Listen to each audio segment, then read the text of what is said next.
friends! Welcome back to my channel. My name is Sasha. Today we're going to do a little bit of a chatty video. I was thinking about other things I could film that aren't just book reviews because I'm sure watching book review after book review after book review can get a little repetitive. And even though I want to build up this channel with a good catalog of book reviews so that if you ever get to a book I mention, you can then go back and read I write all my reviews too, so you could go back and read them, but you could also go back and watch my review. Today, as the title suggests, whatever I've picked for the title, we're going to be chatting about books I've recently added to my TBR. I've been looking into more nonfiction recently. I always am adding new releases that sound interesting to me. I'm always adding backlist titles that get recommended, especially with, it's February 16th, 17th right now. February 17th, I just saw the date in my iPad. So there were a lot of books recommended from the 2024 Best of the Year, and some of those are on this list too from other book bloggers and book content creators that I like. We're just gonna chat until I get tired and need to take a break. So I hope you're here for that. I hope you enjoy that. And before we get started, let's hear a quick word from today's sponsor. Hey there, friends! It's me, Sasha, and today's sponsor is my Etsy shop, Dreaming of Stars Co. Have you ever wished you could match the vibe of your favorite book to a bookmark? Have you ever started reading a book but wanted to take a break and realized there was nothing close by except the last receipt from your library to use to hold your place? Hey, we're here to listen. We don't judge. Whether it's dark romance, queer, indie, fantasy, sci-fi, nonfiction, we've got bookmark designs just for you. And when I say we, it's really just me, but the we makes it sound, official or something. All my bookmarks are made right here in this very room by me, myself, Sasha Marie. You can use code WELCOME10 on your first order for a discount. Thank you so much for watching. Now back to your regularly scheduled programming. Okay, so jumping right into a few books I heard of yesterday, actually. I was watching a bunch of different videos. I'm gonna try and do one day a week where I sit down and I just watch videos from people I've subscribed to on booktube and really try and engage and leave comments and see what the community is up to. Because I feel like I can get so wrapped up in my own posting and editing and filming schedule that I forget that I need to be engaged with people who are also posting this content and supporting them. So anyway, these recommendations, I got a lot of them yesterday. The first one is a nonfiction. It's A Passionate Mind in Relentless Pursuit, The Vision of Mary McLeod Bethune. This is by Nolwe Rooks. It's 208 pages. It is a biography. The description calls this an intimate and searching account of the life and legacy of one of America's towering educators, a woman who dared to center the progress of Black women and girls in the larger struggle for political and social liberation. I found this incredibly appealing to me because I enjoy academics. I went to school for my bachelor's in English literature. I enjoyed learning about learning and learning about people who sort of set the standards for things that we have today. And I think if I had had a chance to go back to school, I would have gone one of two ways. I either would have gone down the teaching route, or I would have absolutely gone down the MLS and gotten my master's in library science. And I think this is such an intriguing read for me. I think it being only 200 pages makes it a little more accessible because I struggle so bad to read anything nonfiction, which is why I almost never read nonfiction, because most of the time it puts me in a slump, and the other times it just takes me so freaking long that I'm not reading anything else. So I think this is going to be a great start because I have a lot of interest in this topic, and I think it's going to go well. And the person who read it, I can't remember who I got this recommendation from. If I can, in editing, I'll put it on the screen. They really enjoyed this book too, so I think that sounds very good. Up next is a new young adult historical fantasy romance. It's called The Last Tiger by Julia Rue and Brad Rue. Husband and wife, maybe? Brother and sister, maybe? I don't know. This one is inspired by true stories from the author's grandparents' lives, so maybe brother and sister, during one of the darkest periods in Korean history. The Last Tiger is a debut young adult fantasy novel about the power of love to give voice to a broken people. We are going to read a little bit more about this description, and it is quite long, so here we go. The Dragon Empire rules over the tiger colonies with an iron fist, enabled by Dragon Ki, which gives their soldiers superhuman strength. I wonder if it's Ki or Chi. It's spelled Ki. I don't know. Their goal to erase the tiger culture altogether, starting by eradicating every last tiger from this occupied land. When 16-year-old Lee Sung, a cleaner boy trapped in a life of poverty, catches Choi Yoon-ji, also 16 and the youngest daughter of the illustrious family for which he works, sneaking outside of her family compound against the rules, their fates intertwine in ways neither could have imagined. So I love K-pop. Nope, that side. I get it wrong every time. It's on this side. I love K-pop. I enjoy South Korean culture. I like learning about it.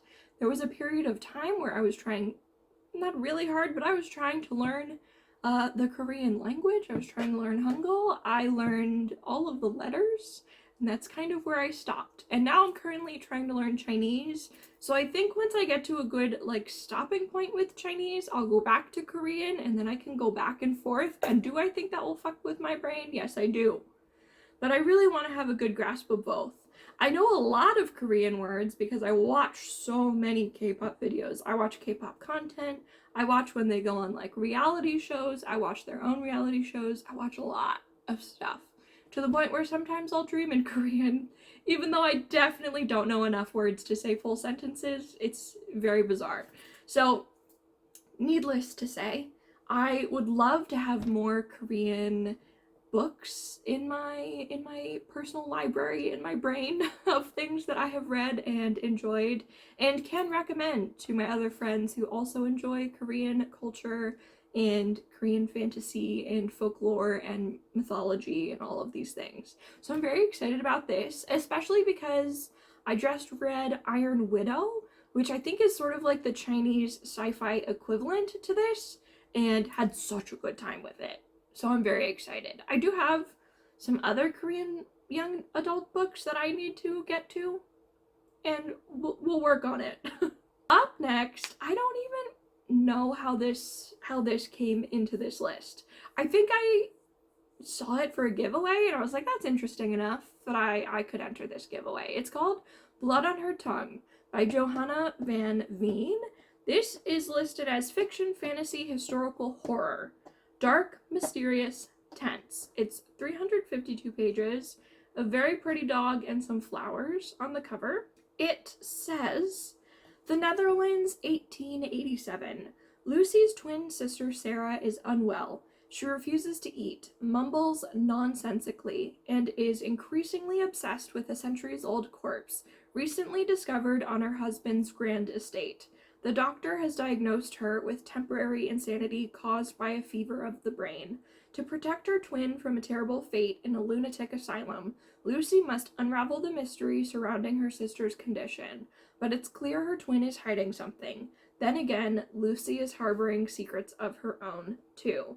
Lucy soon comes to suspect that something is trying to possess her beloved sister. Or is it madness? As Sarah changes before her very eyes, Lucy must reckon with the dark, monstrous truth or risk losing her forever. I'm very excited! I think maybe she's possessed. I don't know. Maybe she's gonna become a vampire? I don't know. It sounds so good. And for it to have just popped up, I think honestly it was because of a giveaway or something. And I was like, I'm interested. I'm in it. I love the cover. I think that would be so much fun. I'm very excited about it. Up next is called His Face is the Sun by Michelle Habes Corpora. My pronunciation, y'all, I apologize in advance, and after the fact, I just apologize altogether. This one is fiction, fantasy, young adult. It says, a new reign is coming. Romance, magic, adventure, and horror collide in the start to this lush, epic, ancient, Egyptian-inspired trilogy, perfect for fans of Leigh Bardugo and someone else. This is 528 pages. It's a chunker. It's gonna be long. It says, desire, war, magic, monsters. A forgotten oracle will unite them against an ancient enemy. But who will be on the throne when the red dust of Kitara settles? The kingdom of Kitara is gift of the river Itaru, the jewel of the desert. Yet a crisis looms on the horizon. The crowns of the north and south were joined through a war a generation before, but Kitara remains a land divided. The pharaoh is wasting away from a mysterious illness, and the forces in the south and within his own family are plotting against him. As rebellion grows and secrets flourish, an even more deadly threat emerges. An ancient evil awakes among the rolling dunes of the Red Land that threatens to destroy everything in its path. Sounds fun. I read last year Blood of the Sands, which is a sort of similar, not necessarily concept, but like set in a desert, magic derived from the desert into people, and also a romance, a lot of rival clans. There were people who were, sorry, the sun is like blinding me over here. I gotta move. Maybe that's better. I don't remember where I was going with that. I read something similar and I enjoyed it, but I didn't love it. It was okay. So I think I want to try something by a different author with a similar setting and see if I like this writing better. And I love the cover. It looks super cool. And I'm just really excited to get another sort of like new to me mythology. Up next, we have just a cheeky little romance probably. It's called An Overdue Match by Sarah Monson. This is a contemporary romance. It's 320 pages. If the covers of every romance book ever published hadn't convinced librarian Evangeline Kelly that she isn't heroine material, her fiance calling off their wedding when she lost her hair due to alopecia did. What a dickhead. Oh, see, I didn't read the blurb for this. I just saw the cover and saw she was a librarian and said ad. Dang, that's so upsetting. But what's a girl head over heels for love to do when her feelings are unrequited? Matchmake, that's what. Armed with library patrons, check out histories. She's determined to make at least one love connection, even if it's not her own. That's so fucking cute. Oh my god, tattoo artist Ty Davis. This gets better and better. Is used to people judging him with a single glance, so it doesn't surprise him when the town's quirky new librarian does the same thing and believes his bad boy reputation without giving him a chance. Yet he can't help but being intrigued by her, though. So when he discovers Evangeline's secret matchmaking scheme, he's not above striking a bargain with her. She just has to agree to one date with him for every time she uses his hometown knowledge to set up library patrons on a romantic rendezvous. The deal is made, but in progress, they both learn they can't judge a book or each other by the cover. Fuck, that sounds so cute. Oh my god. That's gotta get bumped up. I'm so excited for that. Coming up next, Kiss of the Basilisk, Split or Swallow #1. What does that mean? Anyway, it's by Lindsay Straub. This is 528 pages, fiction, fantasy, romance. Okay. I'm told it's best to go into this book with absolutely no knowledge of its content, said the author. Here's what I will read. From internet sensation and Amazon bestseller Lindsay Straub comes the first book in a sexy, biting Split or Swallow series, featuring dangerous basilisks, competitive seduction, and a love triangle that could destroy kingdoms. If they say it's best not to read more, I follow directions. I will not read any more. But I love the cover of that, and I must have seen this somewhere. I don't know where, but I was intrigued. Coming up next, we have A Strange and Stubborn Endurance by Foz Meadows. This is 544 pages. It's fiction, fantasy, LGBTQIA+, and romance. This says, stolen me, as soon to say a caged bird can be stolen by the sky. Velasin Vinaro never planned to marry at all, let alone a girl from neighboring Tithna. I'm so bad with new words, please forgive me. When an ugly confrontation reveals his preference for men, Vel fears he's ruined the diplomatic union before it can even begin. I do remember someone recommending this and having loved it. I do remember that. Yes, I was watching a booktube video about romantasy and they suggested this. Okay.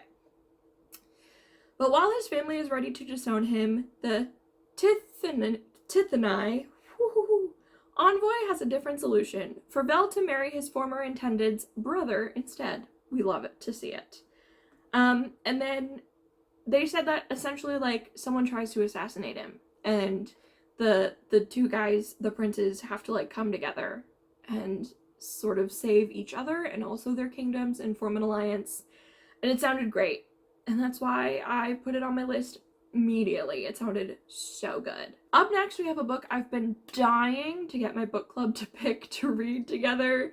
I keep putting it on all of our votes, and it just barely gets enough votes. So I think by the end of the year, we'll have read it.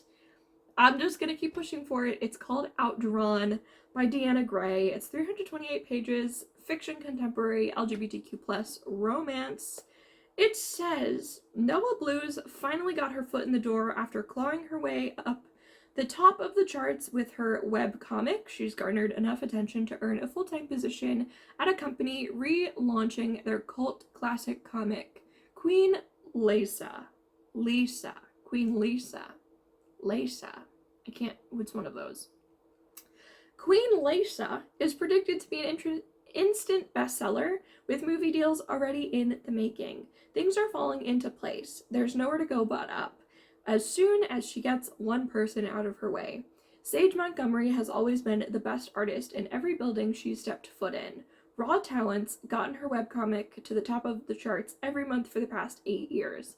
She's been the best as long as she can remember. Sure, her career has plateaued, but that can easily be fixed by working on a big mainstream comic.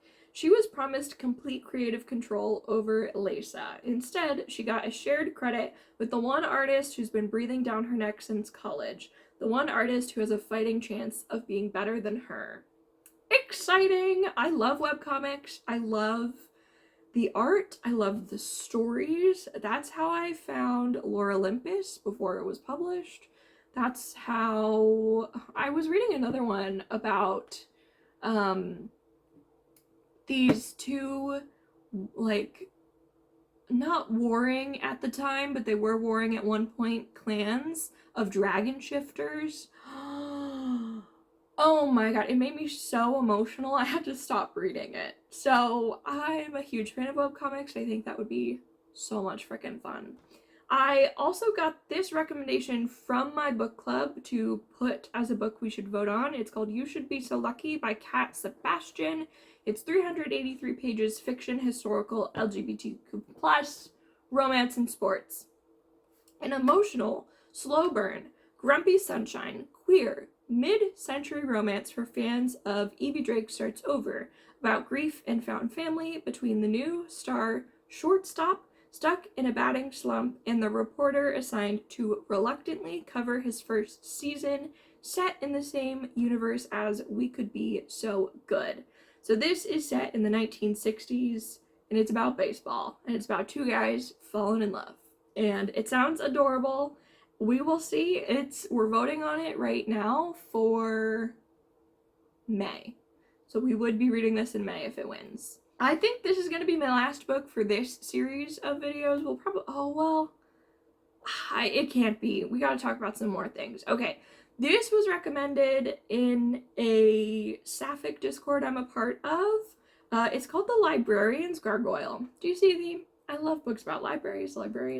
It's by Evelyn Shine. It's 261 pages. It's fiction, fantasy, LGBTQ, and romance. Magic is real and Viola is going to prove it. Viola is a Parisian librarian by day and a parkourist by night.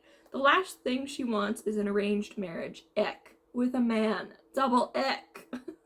If Viola can fund the library and keep it open, she might keep her job and freedom, might being the key word. To make matters worse, strange magical shades keep attacking her, threatening her physical safety. Viola knows magic is real and wants to be part of that world, but she can't find a way out of her mundane life. She can only vent her troubles to her confidant, a lady gargoyle, though the statue has never spoken back. Obviously, that's going to change. I made up my mind as I was reading that last one. We are going to stop this video here so I can go stretch my legs a little bit, get a drink, get a snack. I'm going to come with another episode and we're going to keep going through this list because I have some bangers coming up next and I need to tell you about them. So thank you so much for being here today. I hope you enjoyed today's videos and what is on my TBR, what I'm really excited about. I will see you guys next time. Thanks for watching. Bye!